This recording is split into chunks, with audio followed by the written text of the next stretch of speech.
അൺജഡ്മെൻ്റൽ എന്ന് പറയുന്നൊരു സവിശേഷത നമ്മളൊക്കെ കാക്ഷിക്കുന്ന, നമ്മളെ വിധിക്കാത്ത, വിമർശിക്കാത്ത, കുറ്റപ്പെടുത്താത്ത, ഒരു മാത്രം പോലും തലകുനിച്ച് നിൽക്കാനായിട്ട് പ്രേരിപ്പിക്കാത്ത മനുഷ്യന്.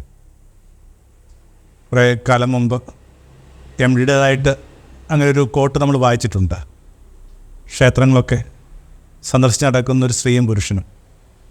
എൻ്റെ എപ്പോഴോ ഈ സ്ത്രീ പുരുഷനോട് പറയുകയാണ്, നമ്മുടെ അമ്പലങ്ങളിലും വേണം കുമ്പസാരക്കൂടുകൾ. ഞാനായൊരു മനുഷ്യൻ വെറുതെ കേട്ടുകൊണ്ടിരിക്കുന്നു, ശകാരിക്കാതെ, കുറ്റപ്പെടുത്താതെ. വാസ്തവത്തിൽ ഒരു പള്ളിയുമൊക്കെ ആയിട്ട് ബന്ധപ്പെട്ട് ഞാൻ എപ്പോഴും കരുതുന്നത്, ഒരു ഐക്കൺ എന്ന നിലയിൽ കരുതുന്നത് ഈ കുമ്പസാരക്കൂടെന്ന് പറയുന്ന ഒരു അടയാളം. കുറ്റപ്പെടുത്താത്ത മനുഷ്യർ പലപ്പോഴും ഈ കുമ്പസാരക്കൂടിനെ ഓർമ്മിപ്പിക്കുന്നുണ്ട്. യേശു വളരെ കുറച്ച് ഉപാധികൾ മാത്രം വെച്ചിട്ടുള്ളൊരു പുസ്തകമാണ് സുവിശേഷം എന്ന് പറയുന്നത്. പൊതുവെ ഉപാധികളില്ല. എന്നിട്ട് ആകപ്പാടൊരു ഉപാധി വെച്ചിരിക്കുന്നത് വിധിക്കപ്പെടാതിരിക്കുവാൻ, നീയും വിധിക്കാതെ കടന്നു പോകണമെന്നുള്ള. ചിലപ്പോൾ ഇങ്ങനെ ആലോചിക്കാറുണ്ട്, എന്തുമാത്രം കൈപ്പിഴ പറ്റുമ്പോഴും, എന്തുമാത്രം അപക്വത സംഭവിക്കുമ്പോഴും, എന്തുമാത്രം ഹീനത ഇതിലൂടെ കടന്നു പോകുമ്പോഴും ഒരുപക്ഷെ ഒരാൾക്ക് പുലർത്താവുന്ന ഏറ്റവും നല്ലൊരു തുറപ്പെന്ന് പറയുന്നത് അയാൾ ആരെയും വിധിച്ചിട്ടില്ലെന്നെങ്കിൽ അത് വെച്ച് അയാൾക്ക് ബാർഗൈൻ ചെയ്യാൻ പറ്റും. ആരെയും ഞാൻ വിധിച്ചിട്ടില്ല, അതുകൊണ്ട് അങ്ങും എന്നെ വിധിക്കരുതെന്നൊക്കെ പറഞ്ഞ് വേണമെങ്കിൽ ദൈവത്തോടെ അയാൾക്ക് വാശി പിടിക്കാൻ പറ്റുന്നിരിക്കും.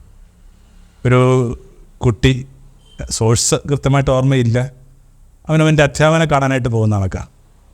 അല്ല, അപമാനകരമായൊരു സാഹചര്യത്തിൽ ഒരിക്കലും ഈ കുട്ടി പെട്ടുപോയി. കൂട്ടുകാരൻ്റെ ഒരു പുതിയൊരു പേന, ഒരു പാർക്കർ പേന ഇവൻ പതുക്കെ അടിച്ചു മാറ്റി.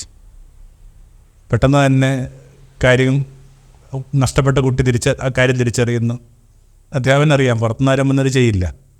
അദ്ദേഹം പറഞ്ഞ്, ഞാൻ എല്ലാവരുടെയും കീശ് പരിശോധിക്കാൻ പോവുകയാണ്, അതുകൊണ്ട് നമ്മളിപ്പോൾ പതുക്കെ ഡോറടക്കാൻ പോവുകയാണ്. 40 കുട്ടികളും ഒരു നിരയായിട്ട് നിൽക്കാൻ പറഞ്ഞു, കണ്ണടച്ച് നിൽക്കാൻ പറഞ്ഞു. സ്വാഭാവികമായിട്ട് ഇവൻ്റെ പോക്കറ്റിൽ നിന്ന് ആ പേന കിട്ടുന്നു.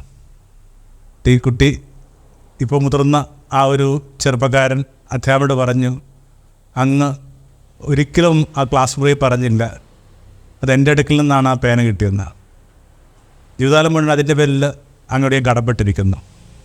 അപ്പോൾ അധ്യാപകൻ പറഞ്ഞു, അങ്ങനൊരു സംഭവം ഞാൻ ഓർക്കുന്നുണ്ട്, പക്ഷേ അത് നീയാണെന്ന് എനിക്കിതുവരെ അറിയത്തില്ല. എന്താ അങ്ങനെ പറയുന്നത്? ഞാൻ നിങ്ങളുടെ കീശ പരിശോധിക്കുമ്പോൾ ഞാനും കണ്ണടച്ചിരിക്കുകയായിരുന്നു. അപ്പോൾ അൺജഡ്ജ്മെൻ്റിലാകുക എന്നൊക്കെ പറയുന്നത് അതിൽ തന്നെ ഒരു സമകരമായൊരു സംഭവം, വളരെ സ്വാഭാവികമായിട്ട് സംഭവിക്കുന്നൊരു കാര്യമായിട്ട് അതിനെടുക്കണ്ട. കുറച്ച് വാശിയും സാധനയുമൊക്കെ ഉണ്ടെങ്കിൽ മാത്രമേ ഈ പറഞ്ഞൊരു കാര്യത്തിലേക്ക് ഒരാൾക്ക് എത്താൻ പറ്റുമെന്നാണ് ഞാൻ വിചാരിക്കുന്നത്.